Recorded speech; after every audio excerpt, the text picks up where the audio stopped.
ആലപ്പുഴ ജില്ലയുടെ തെക്കുകിഴക്കേ ഭാഗത്തായി സ്ഥിതി ചെയ്യുന്ന പാലമേൽ ഗ്രാമപഞ്ചായത്ത് മലകളും നിലങ്ങളും സമതലങ്ങളും ചേർന്ന ഒരു കാർഷിക ഗ്രാമമാണ്. ഓണാട്ടുകരയുടെ ഭാഗമായ ഇവിടം ജില്ലയുടെ പൊതുസ്ഥിതിയിൽ നിന്ന് വ്യത്യസ്തമായി മലനിരകളാൽ സമ്പന്നമാണ്. എന്നാൽ മലകൾ നിരത്തിയും നിലങ്ങൾ നികത്തിയും ലാഭം കൊയ്യുന്ന പുത്തൻ മാനവ സംസ്കാരം ഈ പഞ്ചായത്തിനെയും മുറിവേൽപ്പിച്ചു. മലകളും നിലങ്ങളും സംരക്ഷിക്കുന്നതിനായി ആധുനിക മാഫിയകളുമായി വൻ ചെറുത്തുനിൽപ്പാണ് ഈ പഞ്ചായത്തിന് നടത്തേണ്ടി വന്നത്.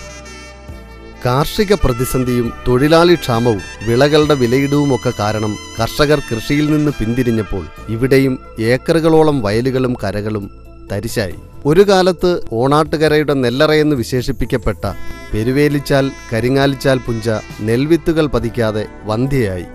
പ്രതീക്ഷകളറ്റ കർഷകരിൽ നിന്നും ഏക്കറുകളോളം നിലങ്ങൾ വൻകിടക്കാർ വിലയ്ക്ക് വാങ്ങി നികത്തി സൗധങ്ങൾ പണിയുവാനൊരുങ്ങിയപ്പോൾ വൻപിച്ച ചെറുത്തുനിൽപ്പിലൂടെ പഞ്ചായത്ത് ഈ നെൽവയലുകൾ സംരക്ഷിച്ചു. ഒരു പുതിയ കാർഷിക ഗ്രാമം രൂപപ്പെടുത്തുന്നതിനായാണ് തരിശുരഹിത ഗ്രാമം എന്ന പദ്ധതി പഞ്ചായത്ത് ആവിഷ്കരിച്ചത്. ഇതിനായി കർഷകരുടെയും കാർഷിക വിദഗ്ധരുടെയും കൂട്ടായ്മയൊരുക്കി. നെൽകൃഷി വികസനം, ഒരു വീട്ടിൽ ഇരുവാഴ, ഹരിതമുറ്റം എന്നീ പദ്ധതികൾ സമന്വയിപ്പിച്ച് 2008 ഈ പദ്ധതിക്ക് തുടക്കം കുറിച്ചു. പഞ്ചായത്തിലെ 5000 വീടുകൾക്ക് 2 വാഴവിത്തുകളും വളവും സൗജന്യമായി നൽകി ജനകീയ കൂട്ടായ്മയിലൂടെ നടത്തിയ ഒരു വീട്ടിൽ ഇരുവാഴ പദ്ധതിയിലൂടെ ഒരു വർഷം 9600 വാഴക്കുലകളും 36,000 വാഴവിത്തുകളും ഉൽപ്പാദിപ്പിക്കുവാൻ കഴിഞ്ഞു. ഈ പദ്ധതിയിലൂടെ വാഴകൃഷിക്ക് പഞ്ചായത്ത് സ്വയം പര്യാപ്തത കൈവരിച്ചു. കിഴങ്ങുവർഗ കൃഷി, ഗ്രൂപ്പ് ഫാമിംഗ് എന്നിവയിലൂടെയും ഉൽപ്പാദനം വർദ്ധിപ്പിച്ചു. വർഷങ്ങളായി തരിശുകിടന്ന പയ്യനല്ലൂരിലെ പനവയൽ, കൊട്ടക്കാട്ടുതറ ഏലാകളിൽ 100 മേനി നെല്ല് വിളയിക്കാൻ കഴിഞ്ഞതും കർഷകർക്കും പഞ്ചായത്ത് കമ്മിറ്റിക്കും ആവേശമായി. ഈ ആവേശമാണ് 600 ഏക്കറിലധികം തരിശുകിടന്ന കരിങ്ങാലിച്ചാൽ പുഞ്ചയിലും കൃഷിയിറക്കാൻ പഞ്ചായത്തിനെ പ്രേരിപ്പിച്ചത്. 11 വർഷമായി തരിശുകിടന്നിരുന്ന വിസ്തൃതമായ പുഞ്ചയിൽ കൃഷിയിറക്കാനുള്ള പഞ്ചായത്തിന്റെ തീരുമാനം ആശങ്കയോടെയാണ് കർഷകർ ആദ്യം കണ്ടത്. കാട് പിടിച്ചു കിടന്നിരുന്ന നിലം കൃഷിക്കായി പരുവപ്പെടുത്താൻ പഞ്ചായത്ത് നേരിട്ട് രംഗത്തിറങ്ങി. തൊഴിലുറപ്പ് പദ്ധതി കൂടി കൂട്ടിയിണക്കി ഉത്സാഹപൂർവ്വം നിലമൊരുക്കി. കൃഷിക്ക് നിലമുടമകളിൽ നിന്ന് പാടം പാട്ടത്തിനെടുത്ത് കുടുംബശ്രീ പുരുഷ സംഘങ്ങളെ കൊണ്ട് കൃഷി തുടങ്ങിക്കുന്നതിനും പഞ്ചായത്ത് തയ്യാറായി. ഇങ്ങനെ 200ഓളം ഏക്കർ പാടത്ത് ഈ സംഘങ്ങൾ കൃഷി നടത്തുന്നത് ഇവിടെ ചരിത്രമായി. വെള്ളക്കൂടുതൽ പരിഹരിക്കാൻ നടുത്തോട് ആഴം കൂട്ടിയും തടയണയും ബണ്ടും നിർമ്മിച്ചും ട്രാൻസ്ഫോർമറുകളും മോട്ടോറുകളും സ്ഥാപിച്ചും നിലം കൃഷിക്കായി സജ്ജമാക്കി. ഈ പ്രവർത്തനങ്ങളിൽ വരും തലമുറയും പങ്കാളികളായത് ആവേശകരമായി. എല്ലാ പ്രതിസന്ധികളെയും അതിജീവിച്ച് 2009 ഡിസംബർ 27 കൃഷിമന്ത്രി ശ്രീ മുല്ലക്കര രത്നാകരന്റെ നേതൃത്വത്തിൽ 100 കണക്കിന് കർഷകർ കരിങ്ങാലിച്ചാൽ പുഞ്ചയിൽ വിത്തുവിതച്ചു.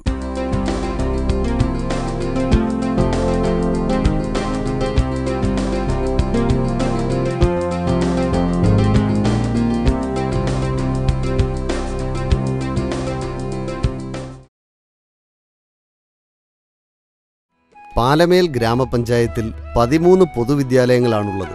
ഇതിൽ 9 LP സ്കൂളുകളാണ്. ഇവിടങ്ങളിൽ സാധാരണക്കാരുടെ മക്കളാണ് ഏറിയ പങ്കും വിദ്യാർത്ഥികളായിട്ടുള്ളത്.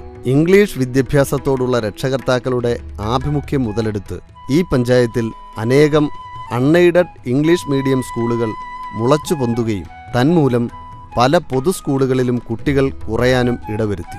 ഇത് പല വിദ്യാലയങ്ങളെയും അടച്ചുപൂട്ടലിന്റെ വക്കിലെത്തിക്കുകയും ചെയ്തു. ഈ പ്രശ്നത്തിന് പരിഹാരം കണ്ടെത്തുന്നതിനും പൊതു സ്കൂളുകളിലെ അക്കാദമിക് നിലവാരവും ഭൗതിക സാഹചര്യങ്ങളും മെച്ചപ്പെടുത്തുന്നതിനും പഞ്ചായത്തിന്റെ നേതൃത്വത്തിൽ വിദ്യാഭ്യാസ വിദഗ്ധരുമായി കൂടിയാലോചന നടത്തി. പൊതുവിദ്യാലയങ്ങൾ സംരക്ഷിക്കുവാനും പാവപ്പെട്ടവരുടെ മക്കൾക്ക് മികച്ച വിദ്യാഭ്യാസം ലഭ്യമാക്കുന്നതിനുമായി ഗ്രാമപഞ്ചായത്ത് ആവിഷ്കരിച്ച് നടപ്പിലാക്കുന്ന പുതുവെളിച്ചം എന്ന വിദ്യാഭ്യാസ പദ്ധതി ഇതിനോടകം പരക്കെ ശ്രദ്ധ നേടിയിട്ടുണ്ട്. പഞ്ചായത്ത് അക്കാദമിക് സമിതിയും പഞ്ചായത്ത് തല PTA കമ്മിറ്റിയും രൂപീകരിച്ചു. വിദ്യാഭ്യാസ പ്രവർത്തനങ്ങൾക്ക് തുടക്കം കുറിച്ചു. കുട്ടികളുടെ കായികവും മാനസികവുമായ ഉല്ലാസത്തിനായി ചിൽഡ്രൻസ് പാർക്കുകൾ സ്കൂളുകളിൽ സ്ഥാപിച്ചു.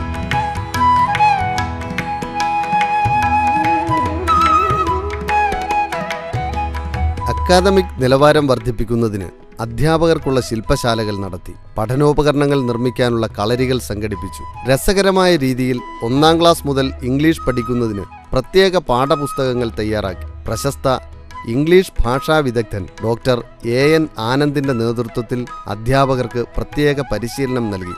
സ്കൂളിനു വെളിയിൽ നിന്ന് ഓരോ അധ്യാപകരെ കൂടി ഇതിനായി കണ്ടെത്തി. അവരെയും പരിശീലനത്തിൽ ഉൾപ്പെടുത്തി. അവർക്ക് പ്രത്യേക പ്രതിഫലവും നൽകി. രക്ഷകർത്താക്കളുടെ സാന്നിധ്യത്തിൽ വെച്ച് തന്നെ ഇംഗ്ലീഷ് പഠന ക്ലാസുകൾക്ക് തുടക്കമായി. ഇതിൻ്റെ മോണിറ്ററിംഗ് ജനകീയമായി നടത്തിയപ്പോൾ വിജയം ഏവരെയും അത്ഭുതപ്പെടുത്തി. എല്ലാ സ്കൂളുകളിലും കമ്പ്യൂട്ടർ പഠനവും ക്ലാസ് റൂം ലൈബ്രറികളും ഈ പദ്ധതിയുടെ ഭാഗമായി ഏർപ്പെടുത്തി. കുട്ടികളുടെ സർഗശേഷി വളർത്തുന്നതിന് സാഹിത്യ കളരികൾ നടത്തി. ഇതിന്റെ ഫലമായി എല്ലാ സ്കൂളുകളിലും പ്രിന്റ് ചെയ്ത സ്കൂൾ മാഗസിനുകൾ തയ്യാറായി. നിറവും നിലാവും മണിച്ചപ്പും അങ്ങനെ ഒത്തിരി മാഗസിനുകൾ ഉദയം കൊണ്ടു. മധ്യവേനൽ അവധിക്കാലത്ത് കുട്ടികൾക്ക് വേണ്ടി സംഘടിപ്പിച്ച മഞ്ചാടിച്ചെപ്പ് എന്ന പഠനക്കളരി ഏറെ ശ്രദ്ധേയമായിരുന്നു.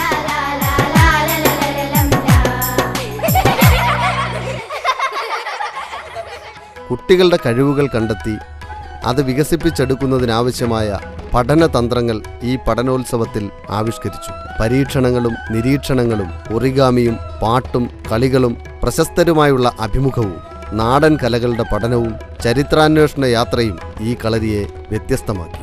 Kavalam Sreekumar, CJ Kuttappan, professor Kadammanitta Vasudevan Pillai, Nagaraju IPS, magician Samraj, Margi Madhu, Anoop Chandran, പരിസ്ഥിതി പ്രവർത്തകൻ ജോജി കൂട്ടുമ്മൽ തുടങ്ങി ജീവിതത്തിന്റെ വിവിധ മേഖലകളിലുള്ള പ്രശസ്തർ ഈ കളരിയിലെത്തി കൂട്ടുകാരുമായി സംവദിച്ചു. അമ്പലപ്പുഴ നാരായണീയം സംഘവും അവതരിപ്പിച്ച മുടിയാട്ടം, പ്രശസ്ത തെയ്യം കലാകാരൻ കണ്ണൂർ ആണ്ടിപ്പണിക്കരും സംഘവും നടത്തിയ തെയ്യം മുതലായവ അനുഷ്ഠാന